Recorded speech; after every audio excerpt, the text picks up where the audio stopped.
Alright, so I just need to move that.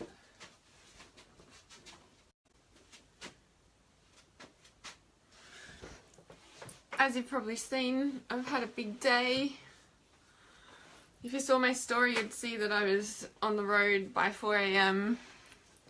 Or before 4 AM actually. I was on the road by 3:30. Oh, that's so annoying. I move it just a tiny bit, but I didn't realise it was so loose. Yeah, like went to New Zealand and back today. So just, you know, got on the plane, flew over, flew straight back. So I don't mind it. I actually really love it.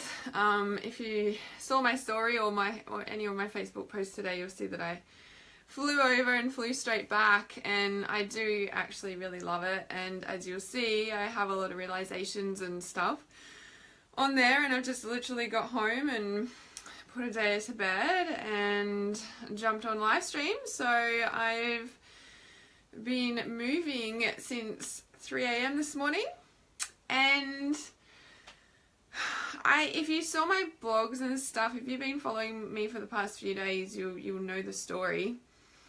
I really wanted to talk about this whole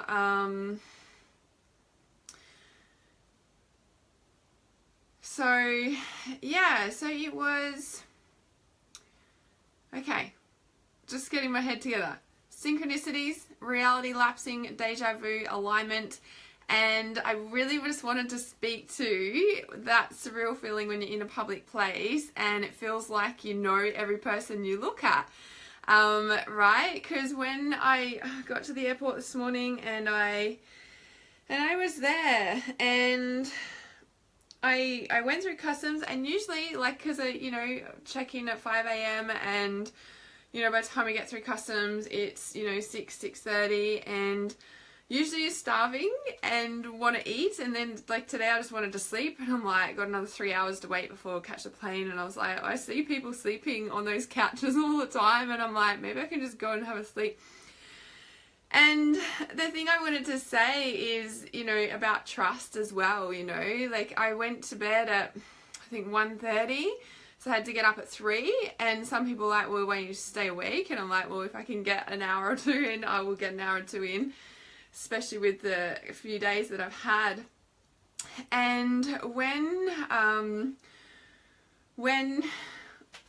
I like I wanted to talk about the trust thing too, because I know, I don't know why, I don't think I actually haven't done it for probably, I don't know, many years. Like sleep through an alarm, especially something that's really important like getting on a plane, right? And, you know, like there is a part of me that gets nervous, you know, around setting alarms, you know, if I will get up, you know, if only getting, you know, an hour or two sleep. However, it's like, you know, it's a conscious thing. Like, yeah, you probably don't sleep as deep, but at the same time, you know, like consciously tell myself to wake up, you know, to get on the plane, like not to turn it on snooze and or just turn my alarm off, because you know how you can do that in your sleep when you're really tired. And it's just, you know, consciously choosing to wake up and consciously telling yourself that you will wake up, right? So when I got to the airport, it was kind of the same thing. I'm like, well, if I lay down and have a sleep, what if I don't get up? You know, I'm like, oh no, I will get up. But I still set an alarm anyway. And I was like, okay, well, this is what people do. So they lay on the couch. And it was just a different thing for me to do that. And so I lay there. And I don't know, it was like I was conscious of the sounds, obviously, and obviously it wasn't a deep sleep, but it was a really kind of different, I guess, experience for me sleeping in a place like that. I haven't done much travel yet, overseas travel like that, and like just was in this like different zone, and like it was so weird because someone woke me up. Like I wasn't at my actual gate, yeah, and it was just like I was at, I don't know, I just walked down the aisle a little bit, and it's obviously other planes boarding there too, and some guy woke me up and he's like, hey, and I like jumped out of my skin. Like I was like, oh fuck. He's like, oh, are you coming to Bali? And I was like, oh no, I'm going to New Zealand. I was just like, fuck. Like I freaked out. You know when somebody wakes you up and you get like, you freak out like that, or you get scared or whatever.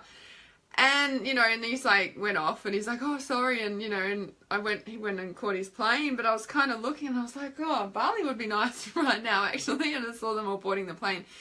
Anyway, the point of my story is when I kind of gathered myself after, you know, he woke me, I'd only been asleep for half an hour.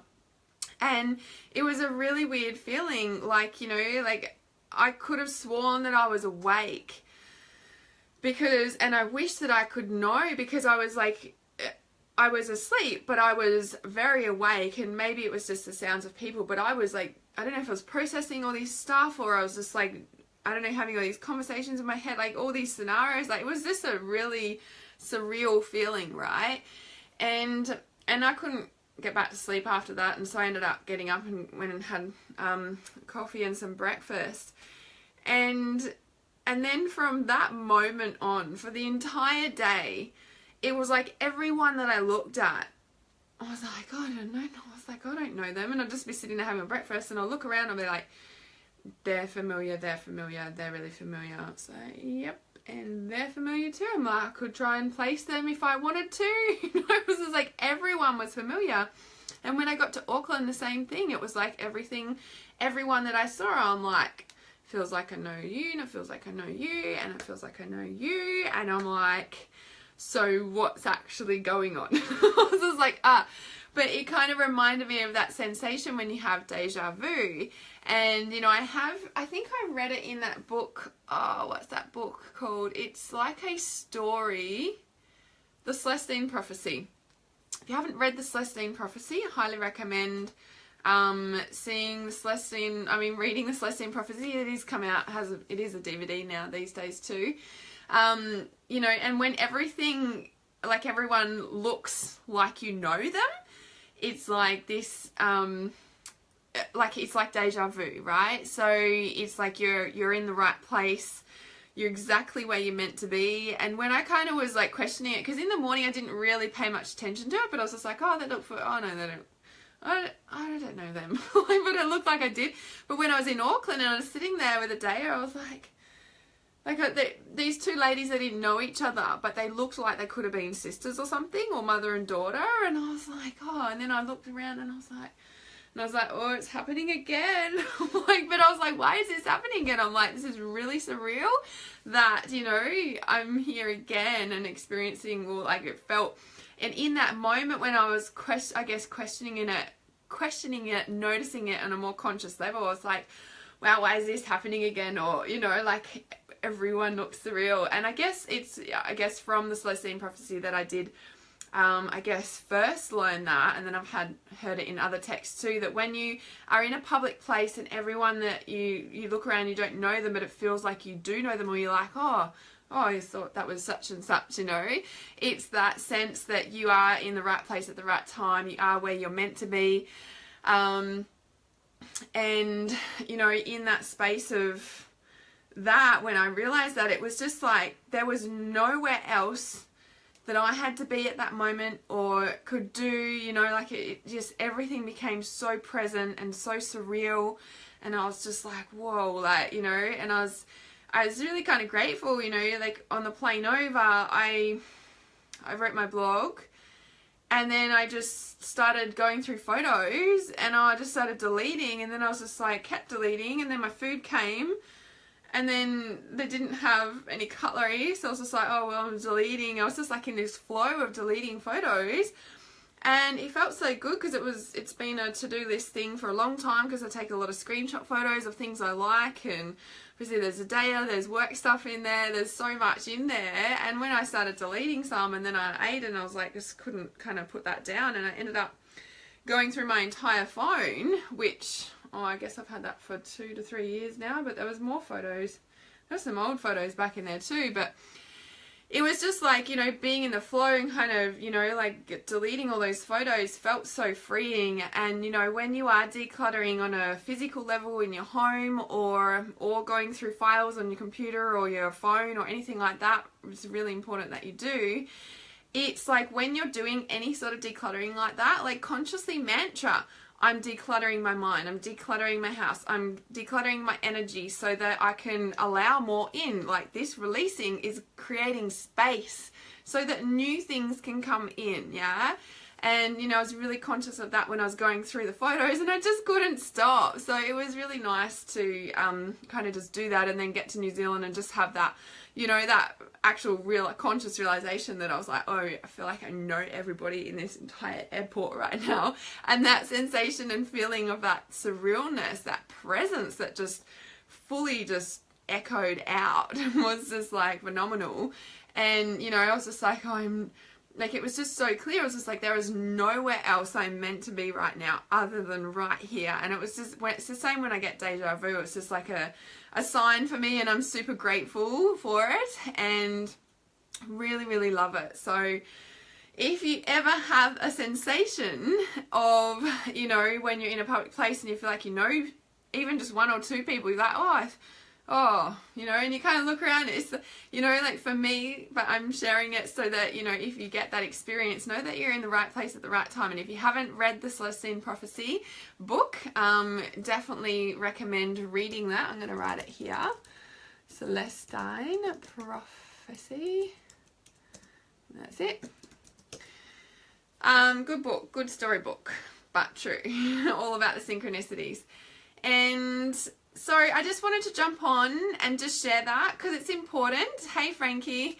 It's important to, you know, I guess be conscious of them, the same with the synchronicities and the signs, and, you know, like, do we create within or do we create without? But I think it's kind of both. And when we can be conscious of the feeling of the reflection of what we're feeling, vice versa, it just helps to keep you in alignment, keep you in flow, keep you, you know, keep you on track. Yeah, you remember reading it in high school? Yeah, I read it about when I first started on this journey, so to be close to 12 years ago now. So yeah, it's a good book, definitely recommend it. So I just wanted to jump on and share that tonight. It's been a big day, and wanted to come on and say hi. And there's only well, what is it, I think there's 8 days left for the early bird for Calling in Your Soulmate. So we start on the 21st, but early bird is closing soon. So if you want to join in with that, you want to get in very soon because it's closing. And, you know, with that Calling in Your Soulmate, it's kind of like, it was like that sensation of, you know, when I cleaned out all the photos, it was just like, you know, when you shift internally, your externally naturally shifts, right? So you could be stuck on something in the physical world for so long, but until you have the financial shift, the internal shift, it's like effortless. Like, I just cleared 6,000 photos out of my phone in less than 3 hours today. Like, it was just, you know, and there was kind of no attachment. It was just like, it was just so quick, right? And when we're working, you know, on the internal, especially sacral, especially clearing out the sacral, because that's just your kind of the seat of your being, yeah? It's where you're nourished. So if you're carrying all this stuff energetically, I'm going to use the example of photos. So all those photos, like, energetically, it was just like, ooh, I could just feel it leaving my aura. You know, it's like delete, delete, delete, delete, delete, and then go to the deleted folder and delete all of them out of the deleted folder, so they're gone for good.